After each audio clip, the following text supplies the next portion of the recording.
Hey there, alligator. If you're here to gnaw on information and attack misconceptions, then you've come to the right place.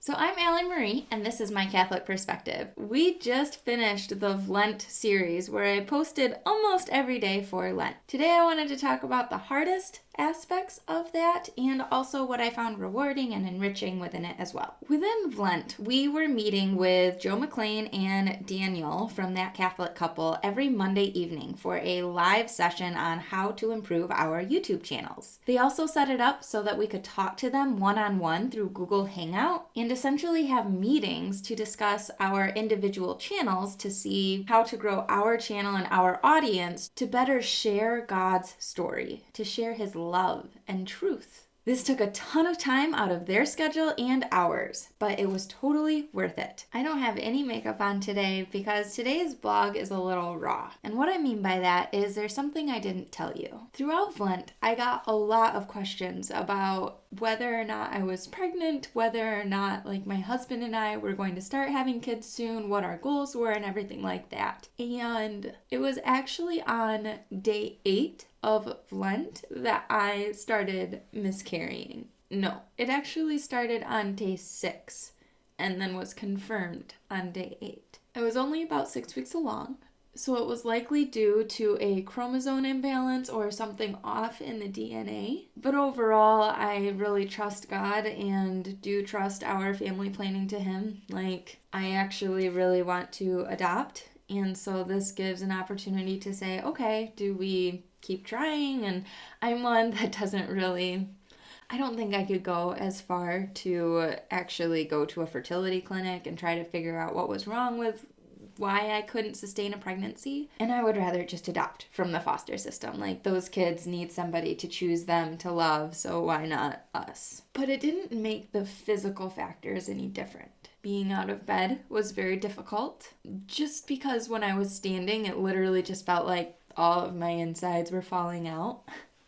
Sorry if that's too much information, but if you've ever gone through a miscarriage, you know exactly what I'm talking about. Alec and I had opted to only tell immediate family just because I don't think that I fully understood how I felt about it. We were just getting used to the idea of being pregnant, so actually having to shift over to, oh, the baby's actually gone now was a little surreal. But on the day that the miscarriage was confirmed, I was doing the video on Mary and consecration. When it comes to having a consecration to Mary, what we're essentially doing is entrusting her with the prayers that we are offering to her to pray for us. So say that I just had somebody that I was close with pass away. I could offer up a Hail Mary and be asking our mother to pray for this man or woman, whoever, my friend. And, but essentially what I would be doing is asking her to pray, but maybe there's another soul that's in more dire need of her intercessory prayer. This miraculous medal has played a huge role in this Lent series. Without it, and without the commitment that I had made to Daniel and Joe and everybody else in that group, I probably would have spent a lot more time laying in bed on my phone watching TV. But it's just like that video about rejoicing through our sufferings. As you heard in my conversion story, I had one of those everything comes in threes moments in December of 2014. I had a brain tumor removed, my oldest older brother died 2 days later, and then a guy who I thought was about to propose ended up finding a new girlfriend. When I would pray the rosary during that time, I remember feeling so much more unified with Christ on the cross. My prayers suddenly held so much more weight. They were coming from a place deeper within my heart because of the pain that I was experiencing. When Christ died on the cross, He didn't abolish suffering, He redeemed it. He opened this door for us to be able to join Him, to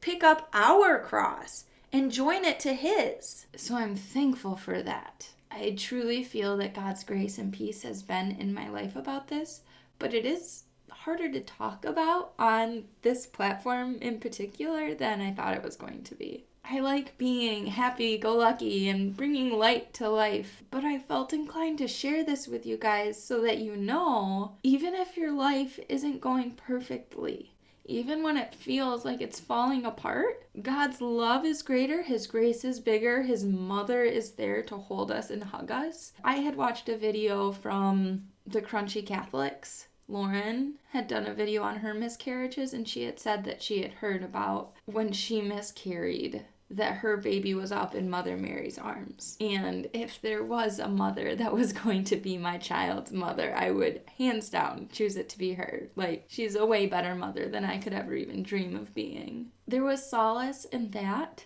but it didn't change the outcome that I was no longer pregnant. And even now, I would be about 10, 11 weeks along. Doing daily editing really kept me busy. I feel that it was a total grace from God that I was doing this, because I typically only post every Sunday, and who knows, maybe I would have ended up telling you on a Sunday. I don't know. But clearly it wasn't in God's plan for me to share that yet. I was very focused on utilizing the requests that you guys had sent in and responding to your questions that my suffering had nothing to do with. But I did feel very inclined to let you know that this did happen in our lives. So yes, we are hoping to get pregnant soon. That's in the plan of ours, but God always has bigger plans. He knows exactly what we need and what our deepest heart's desires are. And sometimes we just have to trust the process. Trust that something better can come along from tragedies.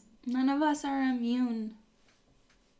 Moving forward, my goals are very different with this blog. I'm going to be launching a Patreon account. Within this, there are rewards and goals and different ways that you can get to know me and Alec, exclusive behind the scenes types of pictures and videos and everything like that. My ultimate goal is to be able to go back to school. I want to study and get a master's or doctorate in theology or catechetics, maybe psychology, to understand why people reject the Catholic faith and what's so wrong with submission nowadays. It will take time, but I'm willing to go that mile or 20 to be able to bring God the most glory that I know how, which is where you come in. For $3 a month every first Saturday of the month, Alec has agreed to do a live stream with me just for you. At $6 a month, you get to join the third Saturday of the month also. The topics will all be chosen by poll by patrons. We could be pen pals potentially. Maybe we can start a book club. There are several levels of association that you can choose dependent on what you're able to do. I just want you to know that I am committed to you to post 3 times a week now.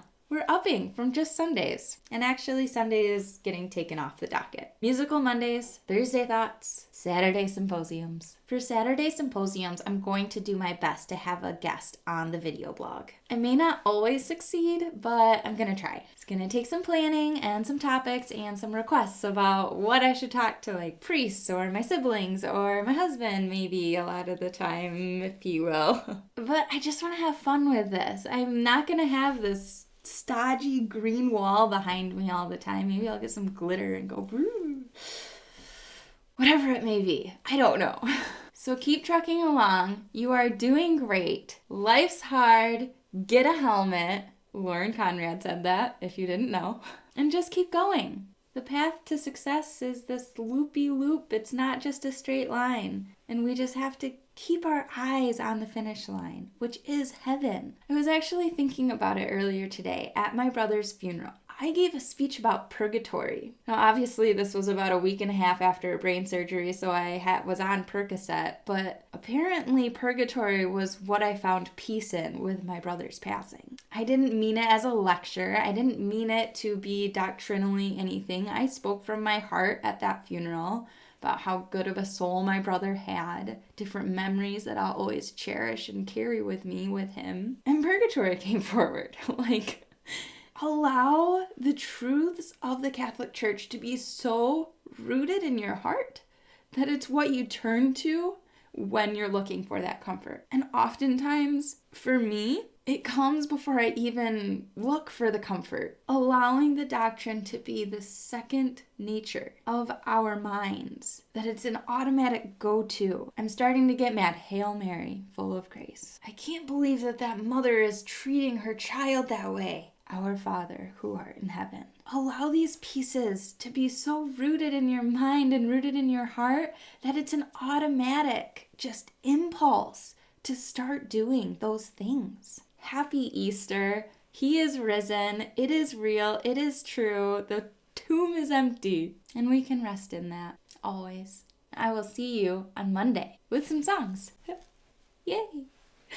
I still don't have a winner from the last Musical Monday video I did. So if you haven't watched it, go back, check it out, see if you can identify all 5 hymns that are in it, and you could be the one who gets to pick the genre of this coming Musical Mondays videos. Hope to see you over there. Happy Easter. Until next time. We'll see you later, alligator.